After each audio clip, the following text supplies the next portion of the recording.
Hi viewers, welcome to our channel EC students. ఈరోజు మన వీడియోలో అయితే ఈసీ బ్రాంచ్ గురించి చెప్పబోతున్నా. సో ఈసీ బ్రాంచ్లో మనకి ఫస్ట్ ఇయర్లో ఏం సబ్జెక్ట్స్ ఉంటాయి, ఎలా ప్రిపేర్ అవ్వాలి, ఏంటి స్ట్రాటజీ ఏంటి మొత్తం అనేది ఈ వీడియో డిస్కస్ చేస్తున్నా.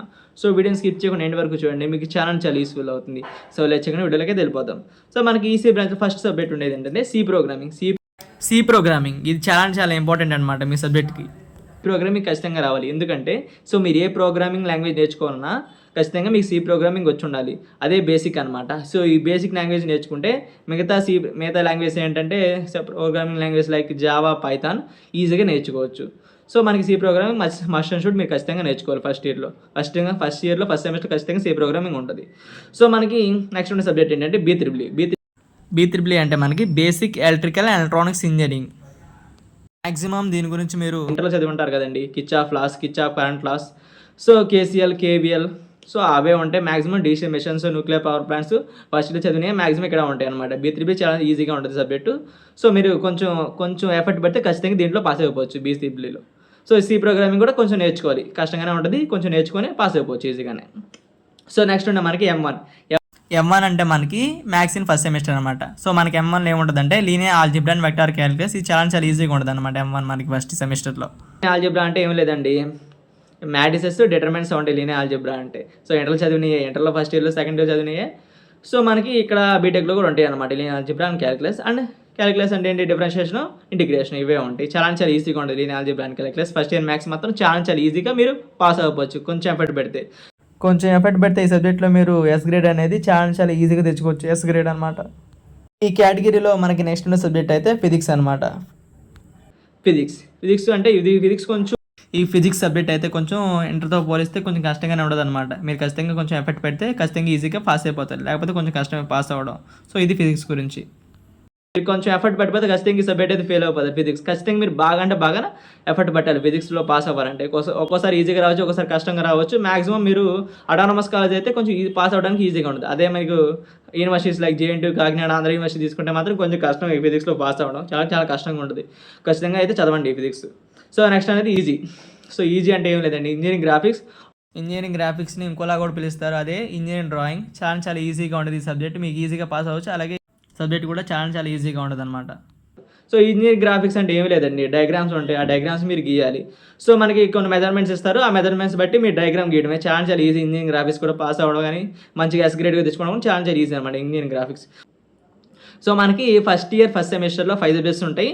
అలాగే ఫస్ట్ ఇయర్ సెకండ్ సెమిస్టర్లో మనకి 5 సబ్జెక్ట్స్ ఉంటాయి. సో మనకి కేటగిరీ నెక్స్ట్ ఉండే సబ్జెక్ట్ ఏంటంటే కెమిస్ట్రీ. సో మనకి ఫస్ట్ ఇయర్లో ఈజీ సబ్జెక్ట్ ఏదైనా ఉందంటే ఖచ్చితంగా అది కెమిస్ట్రీ మనకి చాలా ఈజీగా ఉంటుంది. మీరు ఈజీగా ఎస్ గ్రేడ్ తెచ్చుకోవచ్చు, ఈజీగా పాస్ అయిపోవచ్చు అనమాట. కెమిస్ట్రీ అనేది చాలా ఈజీగా ఉంటుంది. కెమిస్ట్రీ చాలా ఈజీగా ఉంటుంది compare to physics. Chemistry pass అవ్వడం చాలా ఈజీ ఉంటుంది. ఏం లేదండి, ఇంటర్లో మీకు సో ఇంటర్లో మీరు నేర్చుకుంటారు కానీ కెమిస్ట్రీ, ఆ కెమిస్ట్రీ ఇక్కడ బీటెక్లో కూడా ఉంది. చాలా ఈజీగా ఉంటుంది కెమిస్ట్రీ. మీరు ఈజీగా పాస్ అవ్వచ్చు లెస్ ఎఫర్ట్స్తో కూడా. సో మంచి గ్రేడ్ కూడా తెచ్చుకోవచ్చు కెమిస్ట్రీ గురించి పెద్ద డిస్కస్ చేసిన ఏముండదండి, చాలా ఈజీ అనమాట. సో మనకి నెక్స్ట్ ఉండేదండి M2లో మనకి differential equations and vector calculus ఉంటుంది. కంపేర్ టు M1, M2 కొంచెం కష్టంగానే ఉంటుంది. కొంచెం ఎఫర్ట్స్ మీరు ఎక్కువగా పెట్టాలి, లేకపోతే కష్టం పాస్ అవ్వడం. Differential equation and vector calculus ఉంటుంది. డిఫరెన్షియల్ ఈక్వేషన్ చదివి ఉంటారు కదా మీరు, ఫస్ట్ ఇయర్లో ఇంటిగ్రేషన్ చేసి ఉంటారు కదండి డిఫరెన్షియల్ ఈక్వేషన్స్, అవే ఇక్కడ ఉంటాయి. చాలా ఈజీ. అండ్ వెక్టార్ క్యాలిక్యులస్ కొంచెం టఫ్గానే ఉంటుంది, కొంచెం నేర్చుకోవాలి. కంపేర్ టు M1తో పోలిస్తే కొంచెం M2 అనేది కొంచెం కష్టంగా ఉంటుంది. కొంచెం మీరు నేర్చుకోవాలి. M2 కొంచెం ఎఫర్ట్స్ పెట్టాలి, చదవాలి బాగా, లేకపోతే ఖచ్చితంగా ఫెయిల్ అవుతారండి. సో మనకి ఫస్ట్ ఇయర్లో బ్యాక్లాగ్స్ ఉంచుకోకుండా చాలా జాగ్రత్తగా చదువుకోవాలి, లేకపోతే మీరు బ్యాక్లాగ్స్ ఉంటే మాత్రం చాలా ఇబ్బంది పడిపోతారు. సో మనకి కేటగిరీ నెక్స్ట్ ఉండే సబ్జెక్ట్ ఏంటంటే BCME అంటే తెలుసు కదండి, basic civil and mechanical engineering. So ఇది అంత ఈజీ ఉండదు, కొంచెం ఎఫర్ట్స్ పెట్టాలి, లేకపోతే ఖచ్చితంగా ఫెయిల్ అయిపోతారు. సో ఇది మొత్తం థియరీ ఉంటుంది, థియరీ కూడా బాగా నేర్చుకోవాలి మీరు. BCME అండ్ B3 ఇవన్నీ మనకి కోర్ సబ్జెక్ట్స్ కాదండి. ఫస్ట్ ఇయర్లో మీరు అన్నింటి మీద కొంచెం బేసిక్ నాలెడ్జ్, బేసిక్ గ్రిప్ ఉండాలి అని నేర్చుకోవాలని పెడుతున్నారు అనమాట. సో ఇవన్నీ మనకి కోర్ సబ్జెక్ట్స్ కాదు. ఈసీయూలో ఫస్ట్ ఇయర్లో కోర్ సబ్జెక్ట్స్ ఏమి ఉండవు. సెకండ్ ఇయర్ నుంచి స్టార్ట్ అవుతుంది. సో కోర్ సబ్జెక్ట్స్ మీకు EDC అని, STLD అని, SS అని, సో ఇవాళ స్టార్ట్ అవుతాయి. సో మనకి ఈ కేటగిరీ నెక్స్ట్ సబ్జెక్ట్ ఏంటంటే NA అంటే నెట్వర్క్ అనాలిసిస్. ఇది మన కోర్ సబ్జెక్ట్ అండి, ఖచ్చితంగా మీరు నేర్చుకోవాలి NA. ఎందుకంటే నెట్వర్క్ అనాలిసిస్లో మాక్సిమం మనకి 2 పోర్ట్ నెట్వర్క్స్ చాలా ఈజీగానే ఉంటుంది. నెట్వర్క్ అనాలిసిస్ ఈజీనండి, చాలా ఈజీగా ఉంటుంది. కొంచెం మీరు ఎఫర్ట్ పెట్టాలి. B3తో పోలిస్తే కొంచెం కష్టం. సో నేను B3Eతో కొంచెం కష్టం ఎందుకంటున్నానంటే నెట్వర్క్ అనాలిసిస్‌లో కొంచెం అడ్వాన్స్‌గా ఉంటాయి. సో ట్యూ పోర్ట్ నెట్వర్క్స్ అని, టీ షేప్ నెట్వర్క్స్ చాలా కష్టంగానే ఉంటాయి కొంచెం. మీరు ఎఫర్ట్ పెడితే ఈజీగానే పాస్ అవ్వచ్చు. ఈజీగా ఎస్ గ్రేడ్ కూడా తెచ్చుకోవచ్చు. ఎఫర్ట్ పెట్టకుండా పాస్ అవ్వకపోదాం అంటే కంపేర్ టు B3 కొంచెం కష్టంగానే ఉంటుంది.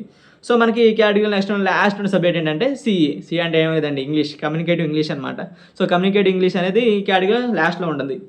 ఇంగ్లీష్ మనకి ఇది లాంగ్వేజ్ నేర్చుకోవడానికి తప్ప పెద్దగా ఈజీ ఉండదు. కమ్యూనికేషన్ స్కిల్స్ పెంచుకోవడానికి, మన లాంగ్వేజ్ స్కిల్స్ పెంచుకోవడానికి తప్ప ఇంగ్లీష్ మనకి ఫస్ట్ ఇయర్లో పెద్దగా యూజ్ ఉండదు. సో ఇంగ్లీష్ అంటే ఏమో, ఇది ఇంగ్లీష్ ఈజీగా పాస్ అవ్వచ్చు. మీరు చదివినా చదవకపోయినా ఏదో ఒకటి రాసేసినా ఈజీగా మాక్సిమం పాస్ అయిపోతారు. ఇంగ్లీష్ పెద్ద కష్టమే ఉండదు, చాలా ఈజీ. సో ఇవ్వండి ఒకసారి మళ్ళీ చెప్తాను చూడండి.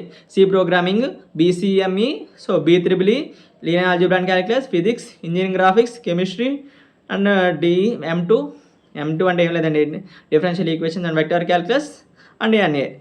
సో ఇవండి. సో ఇవి మనకి మొత్తం 10 సబ్జెక్ట్స్ ఫస్ట్ ఇయర్లో ఉంటాయి. నేను చెప్పిన సబ్జెక్ట్స్ అనేది అటు ఇటు షిఫ్ట్లో అవ్వచ్చు, కానీ మాక్సిమం ఈ 10 సబ్జెక్ట్స్ మీకు ఫస్ట్ ఇయర్లో ఖచ్చితంగా ఉంటాయి. సో ఈజీగా పాస్ అయిపోవచ్చు. సో మన ఫస్ట్ ఇయర్లో కోర్ సబ్జెక్ట్స్ ఏమి ఉండవండి. ఎవరికైనా మాక్సిమం ఈ 10 సబ్జెక్ట్స్ ఉంటాయి. ఫస్ట్ ఇయర్లో కోర్ సబ్జెక్ట్స్ ఉండవు, ఎందుకంటే మీరు బేసిక్స్ ఫస్ట్ ఇయర్లో మీరు మాక్సిమం నేర్చుకుంటే బేసిక్సే నేర్పిస్తారు ఫస్ట్ ఇయర్లో. సెకండ్ ఇయర్ నుంచి మీకు కోర్ సబ్జెక్ట్ స్టార్ట్ అవుతుంది. సో ఈసీ వాళ్ళకి సెకండ్ ఇయర్ నుంచి EDC, STLD, SS అని సిగ్నల్ సిస్టమ్స్, EDC అంటే electronic devices circuits, SS signal systems, STLD అంటే switching theory and logic designs. So ఇవైతే ఉంటాయి అన్నమాట సెకండ్ ఇయర్లో. సో ఇవి మ్యాక్సిమం మనకి బీటెక్లో అయితే యూనిట్స్ లాగా ఉంటుంది. యూనిట్స్ అంటే first unit, second unit, third unit, fourth unit, 5 unit. Maximum మనకి బీటెక్లో ఒక్కో సబ్జెక్ట్కి వచ్చి 5 యూనిట్స్ ఉంటాయి. సో 5 యూనిట్స్లో మీరు మాక్సిమం ఫస్ట్ 3, సో ఏదైనా కానీ ఫస్ట్ 3 యూనిట్స్ గట్టిగా నేర్చుకుంటే అన్నింటిలో పాస్ అయిపోవచ్చు. పాస్ అవ్వడం పెద్దగా, సో బీటెక్లో పాస్ అవ్వడం పెద్ద కష్టం కాదండి. సో సబ్జెక్ట్స్కి వచ్చి 5 యూనిట్స్ ఉంటాయి. 5 యూనిట్లో ఫస్ట్ 3 యూనిట్స్ ఖచ్చితంగా చదివితే ఖచ్చితంగా ఈజీగా పాస్ అయిపోవచ్చు. అలాగే B3E కూడా ఫస్ట్ 3 యూనిట్స్, నేను చెప్పిన సబ్జెక్ట్స్ అనేది ఫస్ట్ 3 యూనిట్స్ గట్టిగా చదువుకోండి, ఖచ్చితంగా పాస్ అయిపోతుంది. మంచి గ్రేడ్ కావాలంటే ఖచ్చితంగా S గ్రేడ్ కావాలంటే 5 యూనిట్స్ చదవాలి. అదే మీకు A గ్రేడ్ కావాలంటే 4 యూనిట్స్ ఖచ్చితంగా చదవాలి. ఇవేనండి మ్యాక్సిమం ఈ 10 సబ్జెక్ట్స్ కొంచెం 99% ఇవే ఉంటాయి. కొంచెం షెఫ్లో అవ్వచ్చు అటు ఇటు. ఈసీ బ్రాంచ్ వాళ్ళకి ఏం సబ్జెక్ట్స్ ఉంటాయి అనేది ఫస్ట్ ఇయర్లో. సో వీడియో వస్తే వీడియోని లైక్ చేయండి. మీ 5 మెంబర్స్ ఎవరన్నా కొత్తగా ఈసీ బ్రాంచ్ తీసుకుంటే ఈ వీడియో వారికి షేర్ చేయండి. దానివల్ల వారికి చాలా యూస్ఫుల్ అవుతుంది అనమాట. సో మరిన్ని ఇన్ఫర్మేషన్ వీడియోస్ కోసం మన ఛానల్ సబ్స్క్రైబ్ చేసుకోండి. బాయ్ గైస్, నెక్స్ట్ వీడియో మళ్ళీ కలుద్దాం.